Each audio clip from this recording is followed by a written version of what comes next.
Now the okapi you can easily identify by the black and white stripes it has on its leg and also its really long neck. Even though it shares a similar striping pattern to that of the zebra, it's actually the only known living relative to the giraffe, which is where it gets that really long neck from. It actually has the same number of vertebrae in its neck as a giraffe does. There's 7 of them there. It also has the same facial structure, the same big ears, the same 18-inch purple tongue. Giraffe is as well. Just out the distance, we won't be able to see it for very long. There's a black rhino that's walking on top of the cliff up there. You can see it wandering on by. I might get another view of it here once you head out further down the road. But you keep your eyes peeled as you travel through most of the Ituri forest here. It's the antelope you like to hide out. There's another one on the right side here. That is a greater kudu. Oh, look. It's the second largest antelope that lives in Africa, going up to about 5 feet tall. Of course, you can also identify with the lighter gray colored fur and the light white stripes it has on its sides. Another antelope that's hiding out back of the bushes on the right side here is the bongo. Now, the bongo, kind of similar to the greater kudu, with a little bit darker colored fur, and both male and female bongo grow their horns. You see? It's actually a baby bongo you see just on the right side there. It hasn't quite grown its horns yet. It still is rather small. Oh, something up there, yeah. See him? Now, as I said, it shares those white stripes to the greater kudu to help keep itself hidden out here in the forest. And they will help it blend in with some of the taller grasses and bushes in the area. Then you can see the back end of a black rhino. Look over your left shoulder. Behind us there. See it walking. Now the black rhino is a rather small rhino, weighing only about 3,500 pounds. Rather small compared to the white rhino, which also lives on this reserve, coming in at about 5,000 pounds. But you can also identify, you can see its face by its very slim jaw and its hooks upper lip. So you can eat all the tougher forage out here in the forest, which we're soon making our way out of. As we climb up this hill, we're going to make our way into the Safi River Valley. Now, the Safi River is the largest body of water that travels through the reserve and is normally home to some of the larger aquatic animals as well. So we want to keep our eyes peeled for a hippopotamus or Nile crocodile that might be swimming through the water. Now, the hippopotamus is a nocturnal animal, usually sleeping on the side of the river Back here? or in the water when it tries to keep itself cool. There might be an hippopotamus just over your right shoulder. If you look almost directly behind the truck, you might be able to see it. But we do a little bit more river to travel through here. We might get lucky and see another one here too. But they can hold their breath for about 8 minutes long under the water, so sometimes they might be swimming completely submerged in almost visible to us on the truck. They are the second largest animal that lives on the reserve, weighing 5,500 pounds, but they can run faster than a human can. They are very territorial. It's somewhat dangerous to find out here in Africa. These large birds we see on the island here are the pink-backed pelican. Listen on the other side here. They don't look very pink right now. They're a whitish gray colored feather, but during their mating season, they develop a bright pink coloration to their skin, which they use to attract the mate. During that mating season, both male and female will work together in order to build a nest. They'll share at one time. Now keep looking at the left side of the truck. You're going to see a group of Nile crocodiles. Oh, done!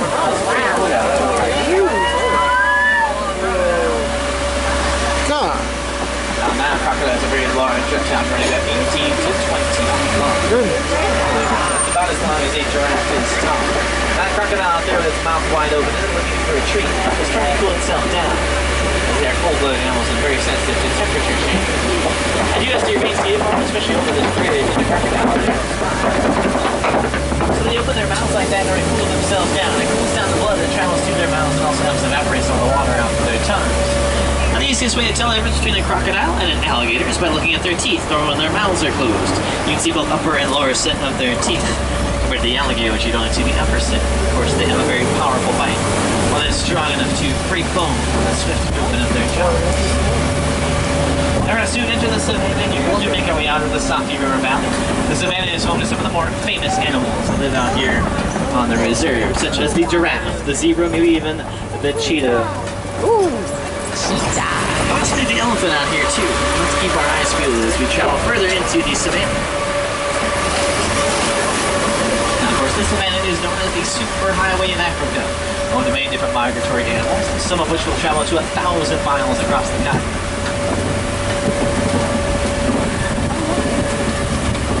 So do look on all sides of the truck out here. They have quite a large area to roam. Sometimes they aren't always close to the truck, but I do spot an animal just ahead of us here. Not a migratory animal at all, even though we are in the superhighway of Africa. This is a water buck. There's a couple of them out here just to the right, about 4 of them I can spot here by the logs.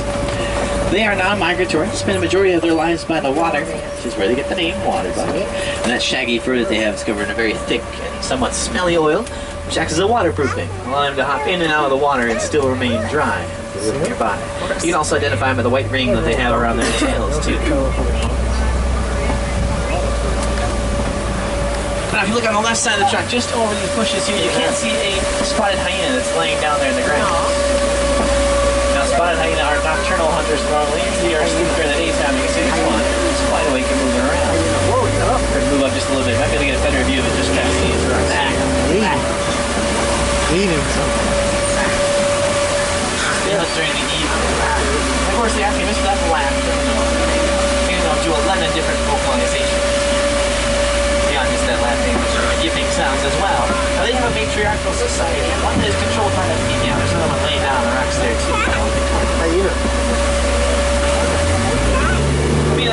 Female society where the group will go, what they eat, and what they do during the daytime. The lowest ranked female will still outrank the highest ranked male in their group.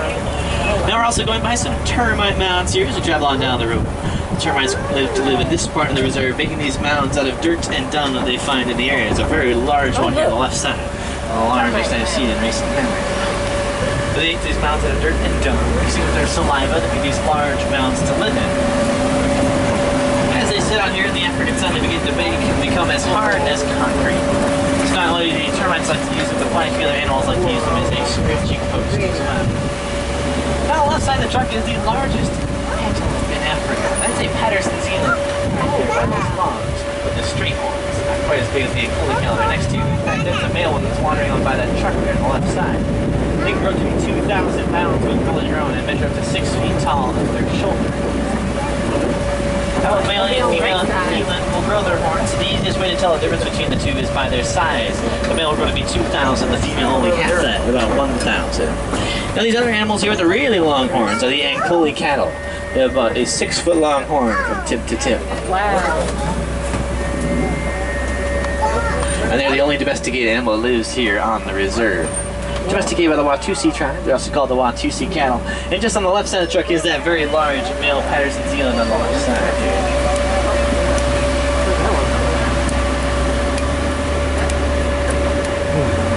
So those Ankole cattle weren't domesticated for their meat, actually as a status symbol. The more Ankole cattle you own, the wealthier you are. And this was mostly a female Patterson Zealand just on the right side. You can see how much smaller it is compared to that male that just wandered on by us here on the left. See munching on some food there just next to that termite mound. Now further out in the distance beyond this other Patterson Zealand, there's a lone springbok out here, a really tiny antelope coming in only about 3 feet tall, known for its incredibly good jumping ability. It can jump about 6 feet in the air and leap 12 to 13 feet across. There's a whole herd of white-bearded wildebeest here too, and a couple of Maasai giraffes just further off in the distance munching on those trees.